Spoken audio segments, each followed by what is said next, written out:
motivation doesn't come from external forces, right? Motivation comes from momentum and doing something, or momentum.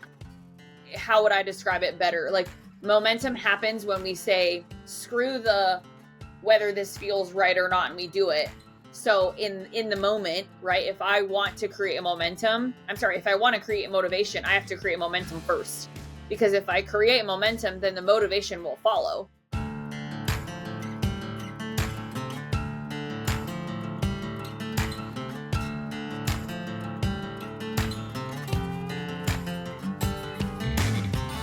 Constructing your life is about much more than just building a bank account.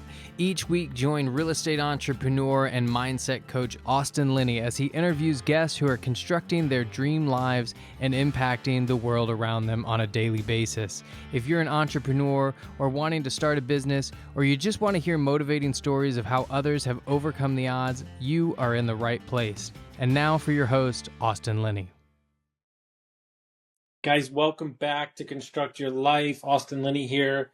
I have Michelle in the house. How are you doing? I'm so good, Austin. How are you?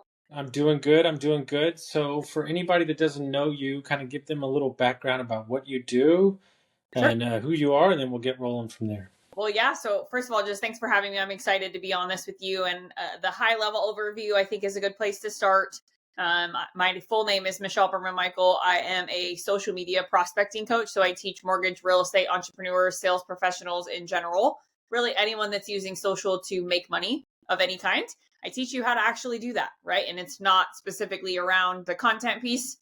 It's about the outbound prospecting effort, or the ability to send messages through the platforms, whether that's Instagram, Facebook, or LinkedIn, whatever, to be able to actually convert that into revenue.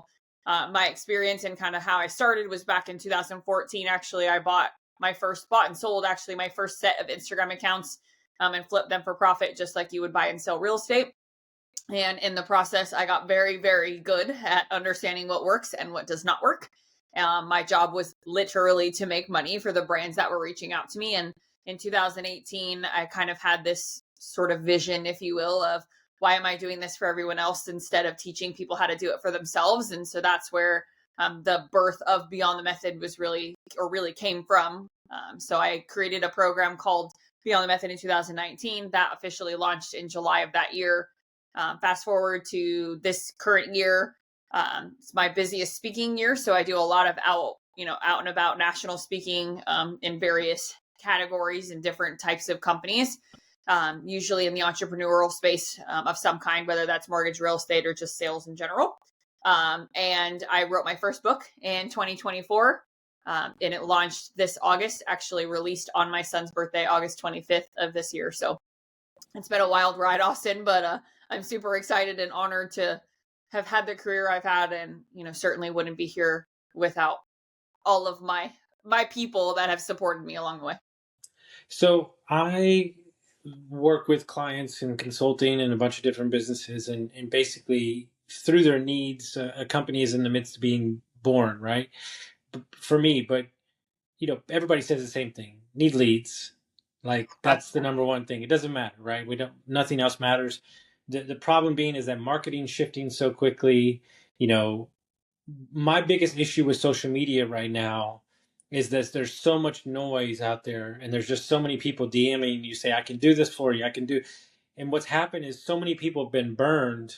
Yep. That nobody knows, like, all the trust and like personal conviction is like out the window. So like, that's a lot to unpack right out of the gate. Yeah. But like, I mean, am I right in the sentiment? I mean, this is more your world than mine. It's you're dead on, Austin. I mean, I couldn't have said it better myself. Truly, that's the problem. Is there's a lot of, I call it white noise, where everyone's saying the same thing. Everyone says they can help you with the same sort of different aspect of your business. I mean, just last month alone, I was on 4 calls with people that wanted to all sell me the same thing. With the intention of supporting my business, but the reality was it came from an odd place.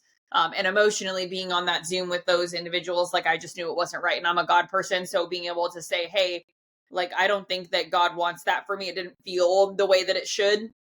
And then on the flip side, right, when I was at an event recently, I was in the room as an attendee to this very intimate mastermind. I had a Holy Spirit, oh shit, that's the thing I need to be doing. And so for me, that was important, and is important. But one of the things you mentioned that I want to sort of spotlight, because this is exactly what happens, is I get inbound messages from people saying, hey, Austin, I want to sell you this thing. Hey, Michelle, I want to sell you this thing. We get them every single day, whether that's Instagram for me being a big one, but honestly, LinkedIn is the worst. I don't know if you feel that way, but Yeah. LinkedIn I don't even go in there. LinkedIn is slimy car salesman 101. Like, it is horrible. And what I want to spotlight is specifically a certain part of what you said, which is they are messaging us, telling us that they can sell us something right out of the gate. That right there should be the biggest red flag to you to look the other way, right? Because what I teach and what I want people to understand is how to outbound prospect effectively is done through leverage. How did I even get to you, Austin? Right? It was through leverage. And if you remember the email I sent to you, I name dropped that individual that created the bridge between her and me to get to you. Now, that type of message, couple things, right? You're more likely to respond by nature because there's a person that you trust in the email and named in the email. And secondly, I didn't come at it from a perspective of, hey, Austin, I'm here to sell you something. It was, hey, I would love to just jump on a call and see if we even make sense to talk. Sure. Right. And so I think that's a big part of it. And one of the things that I talk about in my book, actually in chapter 9, is the 4-part framework of an outbound prospecting message. Now, this is not from a sales textbook, right? This is not like, hey, I got this book in grad school and I'm just like copying and pasting the formula to you. Like, this is lived experience for me personally. What have I seen that has worked in outbound prospecting through the platforms? Meaning, if I send a message like this, I'm going to get a yes. If I send a message like this, I'm going to get a no, right? So the 4-part framework is all centered around that one key word, which is leverage, and who is the person or who are the people, plural, that you can leverage in your life to create a bridge between someone you have a solid relationship with to get to somebody that you don't. If all of a sudden the only thing anybody listening to this heard me say was this one thing, if you outbound prospect using leverage properly, you will get answers, or not necessarily a yes, but you will get a reply damn near every single time. Like, my batting average is stellar because of how I structure the message with the intention of creating a relationship through leverage, through value, without selling anything. And I think my biggest issue is one of the things I've been focusing on my clients with the last. I met with a hedge fund guy today. I've talked to my clients. Like, we've forgotten basics, and we've gone for innovation and laziness. Mm-hmm. Yes. And if you want to build, everybody's like, I don't understand how you have such a big network. I'm like, 25 years, like 25 years of like intentionally networking, but also not asking for anything. So when I go ask for something, and so, people want to spray and pray, they just want to throw it all out there. But for me, like, I work in, finding investors sometimes. Like, when I find a deal that comes across, I want to go to that one investor that's going to buy the deal instead of go to like 30 and waste everybody's time. Like, that's the same way, in my opinion, you need to look at social media. Without a doubt. Without a doubt. And you and I got connected through a mutual friend. And if I look at her as someone who, like, if I saw her network, it'd probably blow my mind, right? But she has said the same thing about me. Ironically, she's like, your network is so big. How do I not know these people? And vice versa. But that's the beautiful piece of it. But you said something fun about like the basics, like we've forgotten about the basics. So the way I kind of describe this is, in a world of social that we live in right now in 2025, everything is about AI. Everything is about automation. Everything is about how can I do it faster and cheaper? Well, guess what? Creating a business that turns into what we want it to turn into, and happy P&Ls every single month, AI is not doing that for me, right? Mm-hmm. What is doing that for me? Like, I had a P&L review meeting with my team this morning, right? And when I look at it and I say, wow, October was really good. November set to be even better.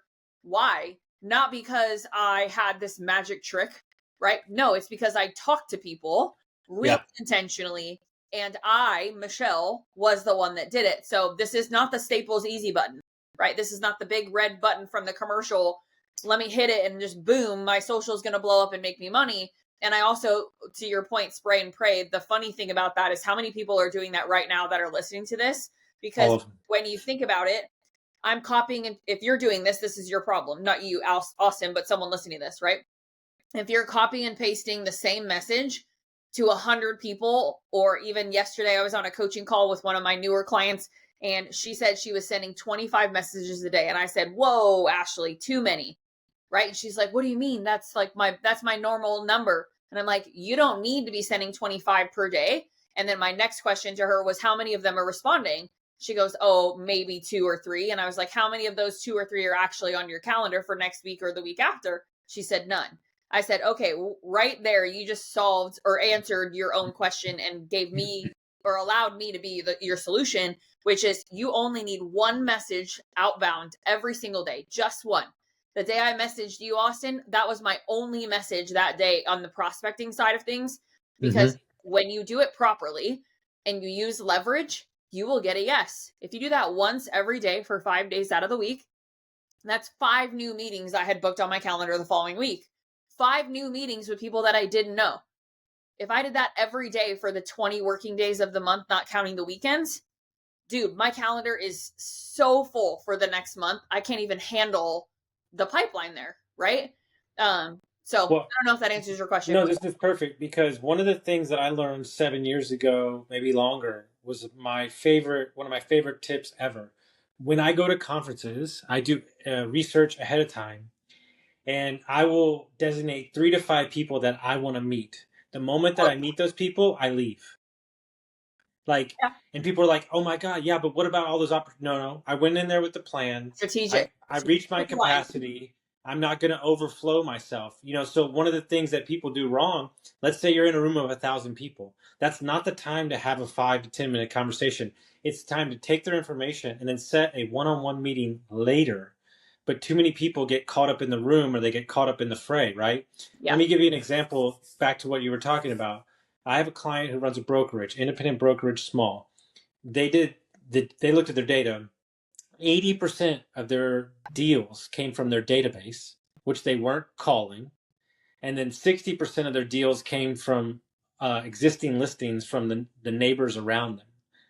So there's not some Google AdWords. There's not some grand plot. It's like, do these 2 things and you will be successful. And the moment they started doing it, they got 6 more leads again. It's really not complicated. It's so simple. It's so simple. One message. I mean, what you just said is very in parallel to how I operate, right? One message every day with the intention of creating opportunity for myself. Now, one thing I want to say before my pregnant brain forgets to say it is we have to identify and understand what the opportunities are that we want on a monthly basis. That's a good point. So what are the opportunities that feed your funnel or feed your leads, right? If you say you want more leads, just going and attacking strategic alliances, like saying, I need a lead, that's the wrong way to look at it, right? So when I look at my outbound prospecting effort that I take or make every single day, I know that my intention when I send that message to Austin, for example, is to fill one of the 3 buckets of opportunities that I need to be doing on a monthly basis to have a happy P&L. How do I have a happy P&L? Because those opportunities drive inbound leads, right? So here's a really good example. I message you, Austin, because I know that one of the 3 opportunities I need to be doing on a monthly basis is podcasts, right? If I get on 3 to 5 podcasts per month, that bucket is happy, it's full. And I know without a shadow of a doubt, especially at the caliber where my career is at, that the podcast that I am on will drive inbound opportunity for me, whether that's speaking, whether that's an individual lead, whatever it is, doesn't matter, right? So my 3 drivers in my business personally are speaking in person on stages. Number 2 is podcasts, and number 3 is webinars. So those 3 things, if I have all 3 of those buckets full for each of the next, call it 90 days, meaning now we're in November, but November, December, and January. If I look at those next 90 days and all 3 of those buckets, they're full, right? Meaning I honestly don't have room for more. Then I know that no matter what, my P&L for all 3 of those months is going to be good, and the months to come after that, because those buckets are what drives the inbound leads.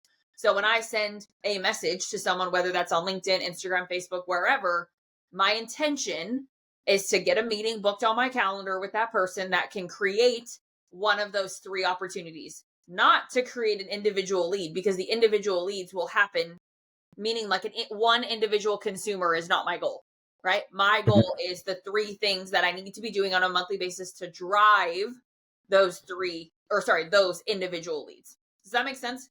100%. And I think one of the things that I'm really focused on right now and formulating is like no wasted energy, no leaks of energy in places that I don't need to be in because they're not adding any value to what's going to show up 6 months from now.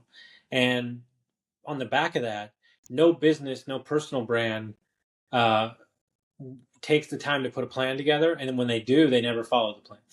Yeah. Like, it's, as simple as that. Like, what's not working? Yeah, but the thing is like your lead flow or your like podcast or your webinars, that's going to show up 6 months from now, not immediately. So like, if you need Correct. wins now and you're like worried about follower count and everything, you're in the wrong game because it doesn't matter as much anymore. And so I think that people just get so lost in chasing the next thing when they don't feel it's working that they never even stick to a plan. Because I knew when I started a podcast that the number one rule in podcasting is consistency, regardless of your numbers. And so when you have a different viewpoint, you're going to approach stuff different. And, unfortunately or fortunately, every business that we've consulted, we fired the marketing company, not for a lack of effort, but for a lack of transparency around the data. Yep. Because if you don't have data and you're not like you're strategically say these 3 buckets, they drive my business. I'm going to focus on this. And if I'm not, then I know nobody has the data. I do.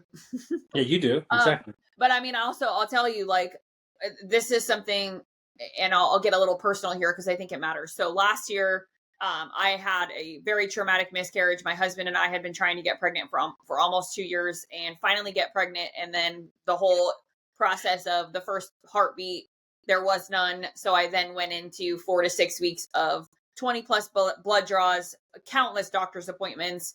I mean, it was pure hell if I'm being transparent about it.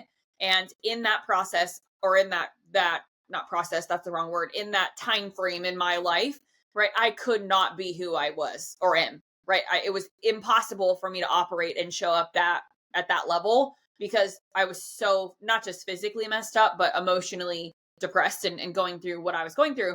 But in that, I'm so grateful that God did that, even though as hard as it was going through it, it was really, really crappy because going through it, I had a realization in November of last year. So we lost our baby November 15th of 2024 officially. And I miscarried at home. For anybody listening, who's experienced that, like not the funnest thing, obviously. But it is certainly something that brings you and your spouse closer, I'll say. And my 4-year-old son was here with us. And I'm really, really grateful for that time because I remember having lots of days after that where all I could do was think and process. Yeah. And really like, where is Michelle? Who does Michelle want to be? What does Michelle want the next 5 years to look like? Because I just lost a life, right? So kind of crazy how people say, something really shitty has to happen to you before you have like that big moment where you realize what needs to be done. But in that is when I discovered this 90-day projection idea for me. So I'm so good at prospecting and so strategic about who I message and how I message them. But I didn't have the quote, email, or not email, that's the wrong word, like tracking document, right? Where I actually had it listed. Like I'm a freak about my calendar. I know how many sales calls I have every week. I know how many podcasts I'm doing every month, but I didn't have it actually written down. And so when I hired my new executive assistant, one of the very first assignments I gave her was I said, I would like a 90 to 120 day projection. How many podcasts am I on in October? How many webinars am I on in October? How many in-person speaking gigs do I have in October?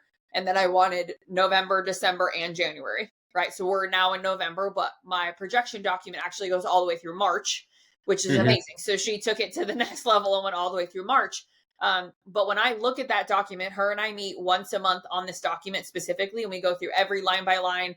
How many podcasts am I on? Who are they? Like we go through and we kind of talk through every, opportunity essentially. And when we do that, anything that's missing, any category that seems low, she tells me, Michelle, all your prospecting for the next week is to go fill this bucket. So I'm now so laser focused on whichever one of those 3 buckets I need to fill. So like the week I emailed you, for example, podcasting was my primary focus for November, to get on 3 to 5 podcasts for the month. I already had 2. So you being 3, right? And I have 1 more next week. I'm sorry, 2 more next week. So there's my 5, right? But had I not had that partner in play to actually raise the red flag and be like, hey, Michelle, you're such a killer prospector, but like, hold on, let me make sure I have this framework built here for you. So I remember when I gave her the assignment and I thought to myself, your DISC profile says you're a really high SC, so this is going to be good, right? And I remember getting the document and just being like, holy crap, where has this been all my life, right? Because you can look at it, and to your point, what I'm doing in October is going to bleed to November and December. What I do this month in November bleeds to December, January, February, right? So it's not just about having this current month happy. It's about having the next several months happy.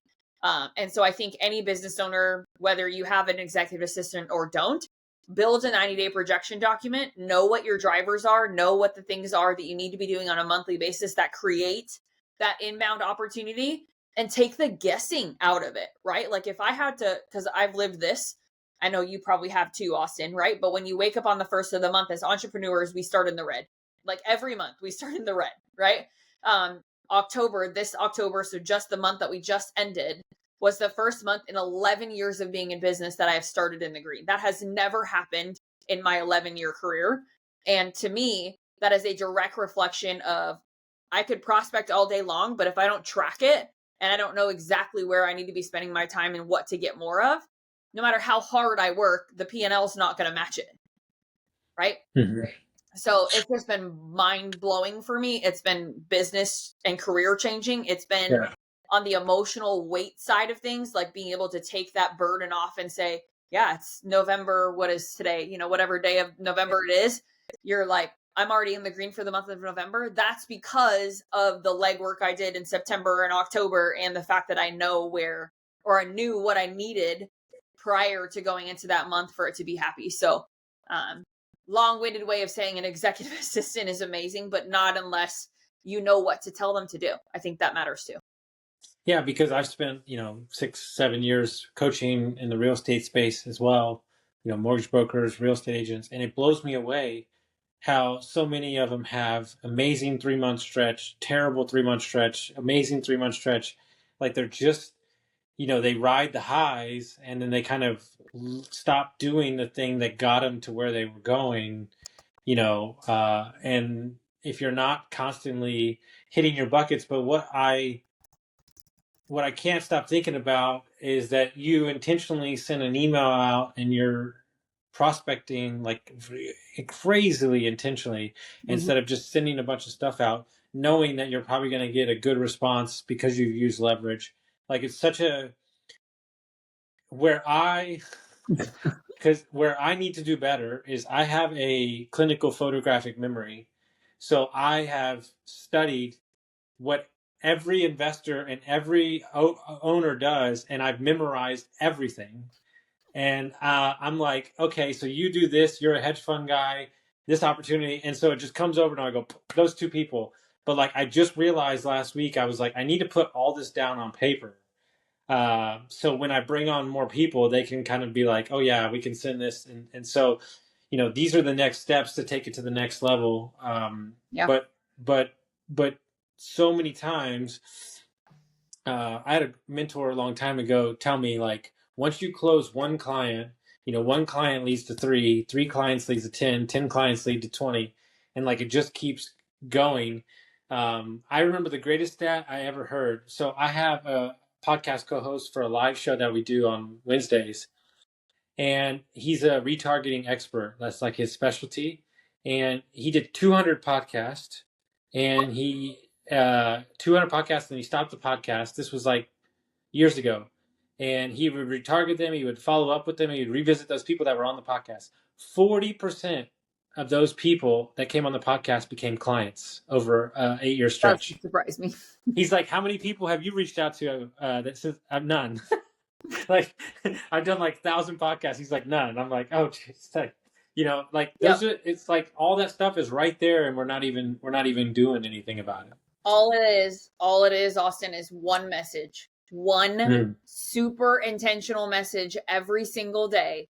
And what I say, one of my signature keynotes right now, this is something I say all the time. Motivation doesn't come from external forces, right? Motivation comes from momentum and doing something, or momentum.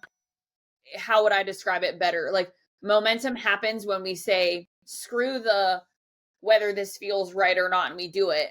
So in the moment, right, if I want to create motivation, I have to create momentum first. Because if I create momentum, then the motivation will follow. It's like putting the cart before the horse. You're like, I want all this motivation. Okay, well, you haven't done anything. You're not going to have any motivation. Yeah. So motivation comes from and is literally sourced from momentum that you create for yourself. And one of my number one things that I say, two things, I'll say two different pieces. One message every single day for 365 days, very, very strategically, to someone that will create one of those inbound opportunities or drivers in your business. One message every day. That's it. For 365 days will literally change your life. Like, no question. It will literally change your life. And I am living, breathing proof of that exact fact. Now, the second thing I'll say is discipline is not a noun. It's a verb, right? So discipline is not something that we say we want and we write down, right? We're getting close to 2026. You got all these New Year's resolutions. I don't even want to know what the data is on how many people set a New Year's resolution and don't do shit with it, right? Most. It's probably in the less than 10% that actually follow through. So the thing is, you can write down the word discipline, but that doesn't make discipline happen. Discipline happens because it's an action, it's a verb, it's something that we have to do, right? So discipline is created from this daily momentum that we build and generate that creates that motivation that then creates that discipline. So they are one and the same. They work together. So do you think I want to go to the gym every day right now? No, I'm 20 weeks pregnant. It's the last thing I want to do. Yeah. Do I know what it does for my son that's growing in my belly? Do I know what it does for me personally? Of course I do. Now, do I know what sending one message every single day does for my company when I'm staring at 2 months of maternity leave in April and May? I sure do. So you think I have the motivation right now? Hell yeah. Why do I have it? Because I have the momentum in my career and I have the daily discipline that I've built over the last, 10 years that feed that motivation. No, I love it. Discipline is my word for the next 10 years. I completely agree with that. So before I get you out of here, instead of saying like, what are your tips? What's a stupid question that everybody asks? What do personal brand people or businesses need to stop doing today when it comes to social media prospecting? Ooh, good question. Indifference is a big, big problem. We talked about this at the very beginning. So silence, not sales, is the outcome of indifference. So, and that is, if anyone wants to read the book, I'm sure we can put that in the show notes. But when I wrote the Black Line initially back in 2024, and then officially launched it in August of this year, that was one of the biggest things that I knew I wanted the book to focus on, is that indifference is sort of this Voldemort word in the social media space. And what does it mean? It means I don't care enough to say yes and I don't care enough to say no. Therefore, I don't do anything. That's indifference, especially in a social space where there's a lot of people trying to all do the same thing. And indifference is something that most people don't even know they have or are creating, right? But they are. And if you've ever felt yourself look over and say, hey, what is that person doing? I'm going to go ahead and do that because they seem like they're winning. You just lost, right? Because you're trying to run that person's race instead of your own. So silence, not sales, is the outcome of indifference. Now, indifference means when it comes to prospecting, that if I send you a message, Austin, you're like, me, I don't really feel like I need to respond. I don't really care one way or the other. Michelle hasn't given me a reason to. Yet when I sent you that message when we first initially met, there was nothing indifferent about it. You knew exactly who I was talking about. You had your own relationship with the individual that I knew I was name dropping. And it was the easiest way to get a yes by hitting an emotion point for you.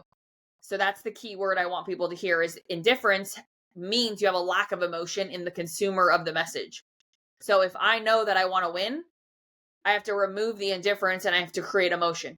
Emotion happens when we have some form of emotion or some form of connection with that person that we're name dropping.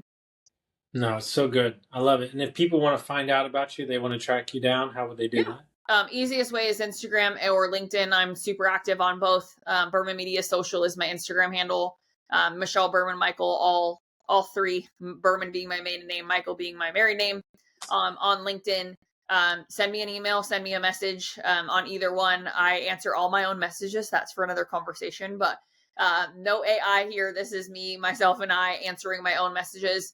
And the other thing is the book itself, The Black Line, is on Amazon. Super easy to find. Just type in Michelle Berman Mikel, The Black Line. And it is the front cover is a picture of the black line on the bottom of a pool, so you can't miss it. I love it. Guys, if you like this episode, send it out to a friend, share us, rate us, and review us, and we'll see you next time. Thank you.